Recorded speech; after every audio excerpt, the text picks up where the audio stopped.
नमस्कार बहनों और भाइयों। सामाजिक ज्ञान के विषय को की जो ये ज्ञान सागर की यात्रा चली हुई है, इसमें आपका स्वागत है। और हमने पहली जो वीडियो में जो थे उनमें बताया था कि परिवार क्या है, समुदाय क्या है, इनके क्या योगदान होते हैं। अब इनके दोनों के विषय में कुछ प्रश्न उत्तर बनते हैं जो रीजनिंग टाइप के होते हैं, यानी कि जो तर्क शक्ति के आधार पे होते हैं, जो बड़े बड़े एग्जामों में भी आते हैं और छोटे लेवल में भी आते हैं।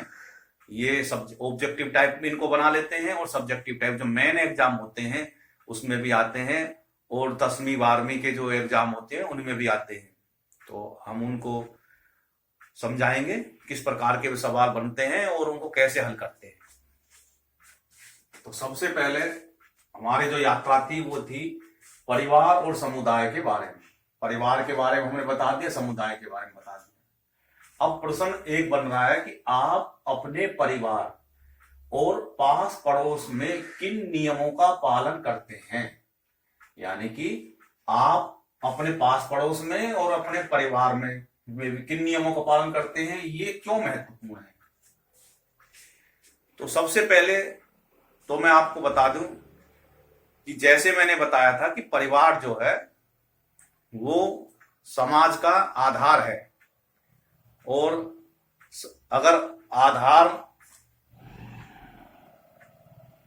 को बनाए रखना है तो उसके लिए नियम भी बनाने जरूरी है, और नियमों से ही समाज चलता है। अगर नियम नहीं होंगे तो सब लोग स्वच्छंद हो जाएंगे और अपनी अपनी बातें करते रहेंगे, एक दूसरे की ना तो मान करेंगे ना सम्मान करेंगे।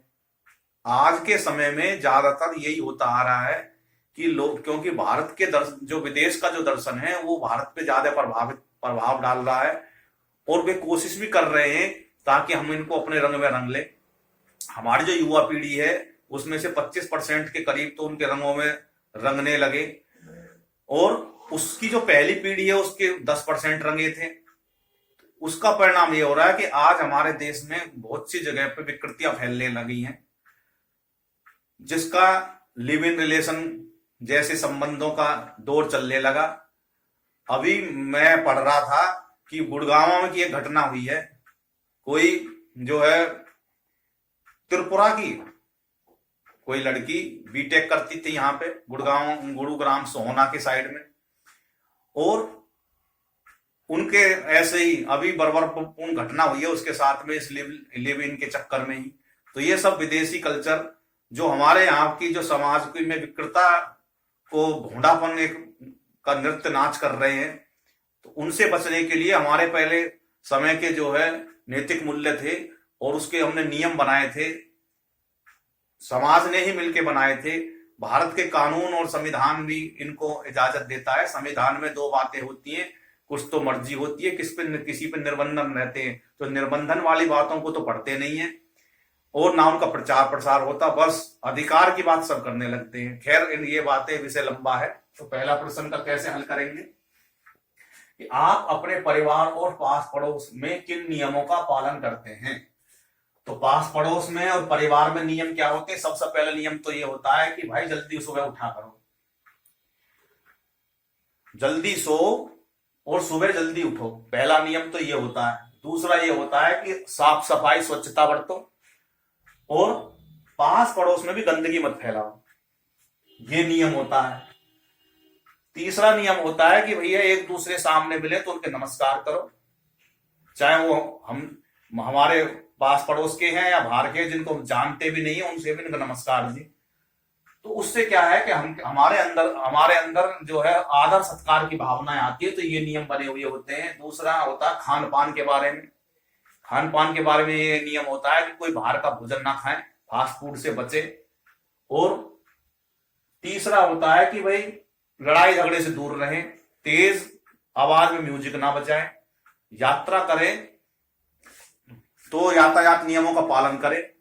तो ये हर परिवार में नियम होते हैं। पास पड़ोस में भी यही नियम होते हैं। कोई तेज म्यूजिक बजाता है उसको टोक देते हैं, भाई इतना मत पढ़े, बालक पढ़ रहे हैं, बड़े बूढ़े, कोई बीमार है और है। तो ये नियम होते हैं जिनको सबको पालन करना होता है। दूसरा नियम होता है कि जिम्मेवारी निभाने का नियम होता है कि भाई तुझको ये जिम्मेदारी दी है, तुझे ये निभानी है। तो इस प्रकार से ये महत्वपूर्ण क्यों है? ये महत्वपूर्ण इसलिए है, नशा ना करे कोई, पास पड़ोस में है, ये भी नियम बना कर रहते हैं यहाँ पर नशा नहीं करना। जो नशा करेगा उसको समझाया जाता है, उसको नशा मुक्ति में पहुंचाया जाता है। बहुत सी जगह ये भी नियम होते हैं। तो ये सब क्या है, पास पड़ोस के और ये घर के परिवार के नियम होते हैं। ये महत्वपूर्ण क्यों है? क्योंकि नियमों में बंधे रहने से मर्यादा का ज्ञान होता है। क्योंकि हम मर्यादा में नहीं रहेंगे तो वो सब छंद हो जाएंगे, हमारे हम एको ने अनेको भूतने भवंती, रावण वाली विचारधारा आ जाएगी, जो मैं कहूं वही नियम। तो हमें क्या है कि नियमों में इसलिए बांधा जाता है ताकि हमको शालीनता है। हम नियम में बंध के रहने से हमारे अंदर का अहंकार भाव भी रुकता है और हमारा गुणों में विकास होते हैं, इसलिए हम नियम में बांधे जाते हैं। तो पहले सवाल का तो आप कितने बढ़ा लो, यहीं तक ही उत्तर बनता है। और इनको आप इधर से उधर जोड़ के आप अच्छी तरह से लिख सकते हैं और भी बढ़िया बना सकते हैं, लेकिन मैंने आपको आधार बताया कि इस प्रकार से आप इनके उत्तर लिख सकते हैं। दूसरा है कि क्या आपको लगता है कि परिवार में कुछ लोगों के प्रति नियम अनुचित होते हैं? क्यों? अब इसमें प्रश्न बन रहा है कि हम देखते हैं कि हमको लगता है कि परिवार में किसी के लिए नियम अनुचित आपको लगते हैं। अब जैसे इन्होंने स्पष्ट नहीं करा, ये बड़ा बंधा हुआ मुंह का प्रश्न है। तो इसमें वो कहने चाह रहे हैं कि भाई लड़कियों के प्रति जो नए उनके प्रति जो नियम है वो आपको अनुचित लगते होंगे, या युवाओं के प्रति जो नए उम्र के बच्चे हैं उनके प्रति, किशोरों के प्रति कुछ नियम जो है अनुचित होते हैं। घर में जो है महिला सदस्यों के प्रति कोई नियम अनुचित होते हैं। तो क्या आपको ये लगता है अनुचित है? तो देखो, इस सवाल को मैंने इसी को आधार बना के मैं उत्तर दे रहा हूं। अब इसको दो तरह से उत्तर दे सकते हैं, एक नेगेटिव दे सकते हैं, एक पॉजिटिव दे सकते हैं। नेगेटिव में तो ये है कि समाज बदल गया है और ये आजकल ठीक नहीं है, पुराने ढर्रे पे चल रहे हैं, रूढ़िवादी सोचे हैं। आज तो मतलब औरतें भी जो है हवाई जहाज चला रही हैं, लड़कियां फौज में भर्ती हो गई हैं, तरह तरह की बातें करके आप इसको उत्तर देके अपने बात को सिद्ध कर सकते हैं। लेकिन अगर इसको आप गहराई से देखेंगे तो भले ही हवाई जहाज चला रहे हैं, लेकिन वहां भी तो नियम कायदे कानून हैं, वहां भी तो वे स्वच्छंदता से नहीं रह रहा कोई भी आदमी। और पायलट है, पायलट के भी नियम है। फौज में भर्ती है तो फौज में तो इतने भी कठोर नियम है, उसकी तुलना में तो घर के नियम कुछ भी नहीं है। इतना ही तो कहते हैं कि बेटा जो है शाम को रात में ज्यादा देर बाहर निकलना ठीक नहीं है, और अपना जो है ये शरीर है या इसको किस प्रकार से आपको रखना है, ये आपका शरीर है। भोंडापन ठीक नहीं होता। इन चीजों की कुछ नियम बताते हैं, घर में घर के सदस्य समझाने की कोशिश करते हैं कि भाई ये ठीक नहीं है, क्योंकि बाहर में दुष्ट जन हांटते रहते हैं, उनके तो कोई नियम, जो वे लोग हैं जो वे आसुरी प्रवृत्ति के हैं, वो किसी के नियम कायदे थोड़ी मानते हैं। अब उनको जो तर्क शास्त्री हैं जो इन चीजों के बारे में कहते हैं कि भाई आजकल तो जमाना बदल गया, ये बदल गया। अरे भाई बदल गया जमाना, सज्जनों के लिए बदल गया, दुर्जनों के लिए कोई जमाना नहीं बदला, ना पहले बदला ना अब बदला। भगवान राम के समय में भी ऐसी था, कोई किसको बताओ, रामचंद्र जी की पत्नी को उठा कर ले गए। तो जब भगवान रामचंद्र जी की पत्नी नहीं छोड़ी, उनको भी उठा के ले गए दुष्ट जन, बाद में परिणाम चाहे कुछ भी होगा, कुनवा गाड़त हो गया। अगर उस समय में देवी जो सीता थी वो थोड़ा सा सावधानी बरतती, लक्ष्मण की बातों को मानती, तो शायद ये घटना नहीं होती। बहुत सी बातें हैं, कुछ जो है जो धार्मिक प्रवृत्ति के हैं वो मेरी बात का गलत भी साबित करने की कोशिश करेंगे, वो ये भी कहेंगे भाई ये तो लीला कर रहे थे। अरे भाई लीला तो आज भी हो रही है, आज नहीं हो रही लीला, आज भी वे धर्मशास्त्री आके कह सकते हैं तो लीला करने के लिए थी, ताकि कोई एक नया जो धर्म की स्थापना हो। तो यानी जो वो महिला है और वो तो बलि की बकरा बन गए, ये नहीं कह सकते आप, अपनी बातों को कुतर्कों से नहीं साबित कर सकते। यानी सावधानी हर समय बरतनी चाहिए। हम अपने घर में जो हैं, अब हमारे जो है सब सज्जन लोग हैं, लेकिन बाहर तो हम किसी का मुंह नहीं पकड़ सकते। उनकी दृष्टि कैसी है, क्या हम उनको भी जाके ऐसे कहेंगे भाई तेरा एक घर में ये नियम थे या नहीं थे? इसलिए सावधानी, सुरक्षा, मैं कह दुर्घटना से सावधानी भली। इसलिए क्योंकि किशोरों की जो उम्र होती है वो इस प्रकार की होती है, वो बहक जाते हैं। इसलिए हर परिवार में किशोरों के प्रति कुछ नियम सख्त होते हैं कि भाई तू बाहर से आ रहा, पूछताछ होती है कहाँ गया था भाई, क्या करने गया था, है ऐसा तू बन ठन के निकल रहा भाई, क्या करना चाहता तू। तो वो जो है वो पूछते हैं ताकि उनको कुछ पॉइंट मिले, ताकि वो उन पर नजर रख सकें, क्योंकि घर की मान प्रतिष्ठा जो है वो जरा सी देर में ही तार तार हो जाती है, सारा घर बर्बाद हो जाता है। अदालतें उनको कहती हैं कि भाई ये तो जो मतलब झूठी शान के लिए ऐसा कर दिया। अदालत के लिए कोई दो शब्द कह के दिखा दो, जब उनकी शान शान में उनको बता देंगे कि वो किस प्रकार से कंटेम्प्ट ऑफ कोर्ट का वो बताते हैं, यानी तुम्हारी तो शान शान और औरों की शान शान नहीं। तो इस प्रकार से जो किशोरों के लिए या और किसी के लिए भी जो थोड़े वो सख्त नियम जो है वो परिवार बनाता है, तो उनके भले के लिए ही बनाता है। चाहे उनको भले ही बुरे लगते हो, जब वे बड़े हो जाएंगे तो वो कहेंगे कि हाँ जी हमारे लिए जो कुछ करा वो ठीक करा।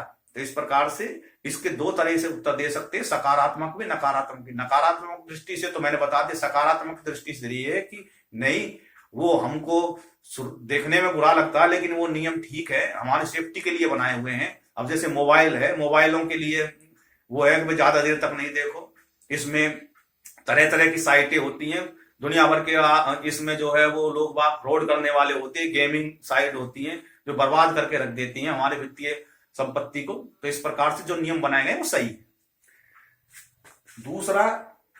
तीसरा जो प्रश्न था वो था कुछ ऐसी परिस्थितियां का वर्णन कीजिए जहां आपने देखा कि समुदाय से लाभ होता है, आप इसके बारे में लिखिए अथवा चित्र बनाइए।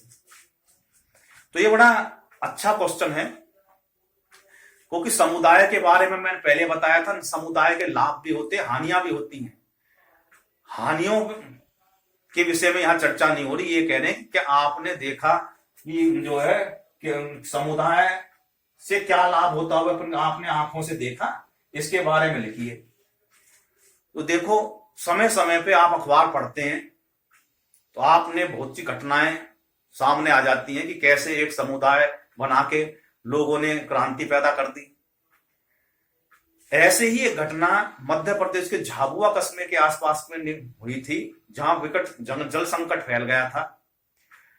तो आप इस तरीके से इस घटना को एग्जाम्पल बना के लिख सकते हैं कि वहां आपने देखा, वहां पे जो था संकट ऐसा हो गया कि परिवार पालना भी मुश्किल हो गया, क्योंकि पहाड़ी एरिया में पानी बड़े दूर मुश्किल से मिलता है जब सूखा पड़ जाती है, तो क्योंकि वहां पे बरसात होती नहीं है, बरसात का पानी नीचे वाले एरिया में इकट्ठा हो जाता है, ऊपर वाले एरिया में जो होता है वो पानी का जो वाटर लेवल होता है वो काफी डाउन चला जाता है, कई कई हजार फीट पानी नीचे चला जाता है।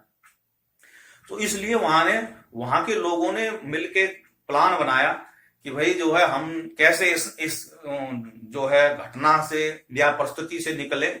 तो उन्होंने सबने मिलके कहा कि वहां पे एक प्रथा है हलमा प्रथा क्या होती है कि सभी लोग चल देते हैं और जो है वो जंगलों में पहुंचते हैं, पहाड़ी एरिया में, वहां गड्ढे खोदते हैं और वहां पे वृक्ष लगाते हैं और गड्ढे खोद देते हैं, ताकि बरसात का पानी जब आएगा तो उनको रास्ता साफ कर देते हैं कि पानी ढलक के ही नहीं, तालाबों में छोटे छोटे से वो झील तालाब बना देते हैं, उसमें पानी इकट्ठा हो जाएगा। जब बरसात होती है तो बाद में उनका वो वाटर लेवल को बढ़ा देता है और जो जंगल है जो सूख जाता है उसको हरा भरा कर देता है, क्योंकि जो आदिवासी जो लोग हैं उनका जंगल ही उनका परिवार है, जंगल ही उनकी रोजी रोटी का जरिया होता है। जंगल से जड़ी बूटियां वगैरह और जो बहुत सी दुर्लभ चीजें वहां से निकलती हैं।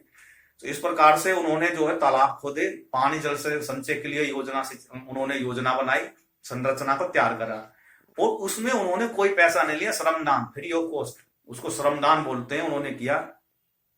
और इसी प्रकार से ये जो हलमा का जो उद्देश्य होता है वो धरती की सेवा करना होता है। और 2019 में शिव गंगा आंदोलन चलाया, इसी प्रकार से उसको जो शिव गंगा का नाम दिया गया। महेश शर्मा जो थे उन्होंने भील समुदाय के लिए इस प्रकार से काम किया तो उनको पद्मश्री का पुरस्कार भी दिया गया। इसी प्रकार से चेन्नई में 2015 में बाढ़ आई थी, तो वहां पे भी हमें समाचार ये इस प्रकार से दुकान उनमें मिला कि उन लोगों ने अपने अपने दुकानें बंद कर दी थी और उनको जो सेवा भी बाधित हो गई थी बाढ़ से। इस प्रकार से तो कुछ धार्मिक संगठनों ने इकट्ठे होकर वहां पे भंडारा लगाया और जो भूख से पीड़ित थे उनके लिए इस प्रकार से करा। हम देखते हैं हमारे गुरुद्वारों में भी इस प्रकार की सामुदायिक कार्यक्रम होते रहते हैं और वो लंगर लगाते हैं। इसी प्रकार के जो लोग हैं जिनके पास में भोजन की व्यवस्था नहीं होती, समय समय पे जब बाढ़ आ जाती है या बीमारी फैल जाती है, जब कोरोना काल आया था तो उन्होंने अपने जो भंडार खोल दिए थे और सामुदायिक रसोई उन्होंने तैयार कराई थी। कोई भी आओ अपना जो है भोजन लो, भूखा ना मरे कोई आदमी। उनके पैकेट बना बना के उन्होंने जगह जगह जो है वो जो भी मिलता, क्योंकि अपने अपने घर जाने के लिए लोगों को अपनी मारा मारी थी, तो उन्होंने काफी ये सारे कुछ जो होते हैं सामुदायिक होते हैं। हमने देखते हैं कि जो गरीब बच्चियां होती हैं, बेटियां होती हैं, उनके विवाह के लिए कुछ समुदाय इकट्ठे होकर उनकी शादियां करते हैं। तो ये सब जो है एग्जाम्पल हैं, आप इनको लिख सकते हैं, आप चित्र के माध्यम से कर सकते हैं। तो इस प्रकार से जो है मैंने ये बताया कि ये समुदाय जो होते हैं लाभ के लिए भी होते हैं और लाभ इस प्रकार से ही होता है। और मच्छरों का जब डेंगू के सीजन चलता है तो कुछ लोग इकट्ठे होकर समुदाय बना लेते हैं, समूह बना लेते हैं और वो समुदाय जो है वो मच्छरों को उनके लिए जगह जगह जहां भी घरों में जाते हैं उनको ये भी कहते हैं कि भाई पानी इकट्ठा मत ना होने दो और उसको जो है उसमें जहां भी नालियां वगैरह उसमें मिट्टी का तेल डाल दो और दवाइयों से, पेस्टिसाइड से वो पेस्ट कंट्रोल का भी व्यवस्था करते हैं। कूलर का पानी सुखवाने के लिए कहते हैं, तो वो जो है सप्ताह में एक दिन ड्राई डे करवाते हैं। तो इस तरीके के एग्जाम्पल से भी आप इस सवाल को और भी बढ़ा सकते हैं। तो इस प्रकार से इस वीडियो में ज्यादा कुछ नहीं था, बस इसी के बारे में बताना था कि ये रीजनिंग होते हैं, आपको किस प्रकार से हल करते हैं। और अगली वीडियो में अगला विषय लेके चलेंगे लोकतंत्र के बारे में, तो उसका आप इंतजार करें। बहुत बहुत धन्यवाद जो है, और इसी प्रकार से आप इस वीडियो को देखें, इसका अपना ज्ञान बढ़ाएं, वीडियो को लाइक करें, चैनल को सब्सक्राइब करें। बहुत बहुत धन्यवाद। बोलो भारत माता की जय।